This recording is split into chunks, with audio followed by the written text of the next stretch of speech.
తెలంగాణ ప్రభుత్వం మూసీ ప్రక్షాళనకు శ్రీకారం చుట్టిందని భువనగిరి ఎమ్మెల్యే కుంభం అనిల్ కుమార్ రెడ్డి అన్నారు. యాదాద్రి భువనగిరి జిల్లా వలిగొండ మండలం సంగెం భీమలింగం కత్వాను ఎమ్మెల్యే పరిశీలించి మాట్లాడారు. గత 40 ఏళ్లుగా మూసీని ప్రక్షాళన చేయాలనే డిమాండ్ వ్యక్తమవుతుందన్నారు.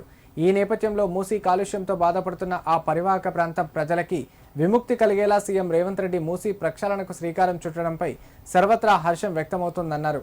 ప్రకృతి బాగుంటేనే సర్వ మానవాళి బాగుంటుందని, అందుకు హైడ్రా రావాల్సిందేనని, మూసీ రివర్ కింద కబ్జాకు గురైన ప్రాంతాలను తొలగించాల్సిందేనని ఎమ్మెల్యే స్పష్టం చేశారు. ఈ సందర్భంగా రైతులకు, పంటలకు సాగునీరు అందేలా చర్యలు పూర్తి స్థాయిలో తీసుకోవాలని అధికారులను ఆదేశించారు.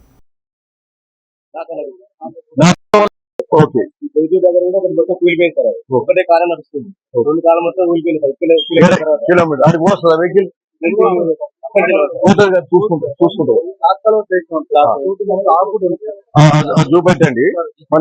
మనం ఏదైనా పైప్ కన్వర్ట్స్ ఉన్నాయి, ఆ పైప్ కన్వర్ట్ తీసేసి ఓపెన్ కన్వర్ట్ కావాలి.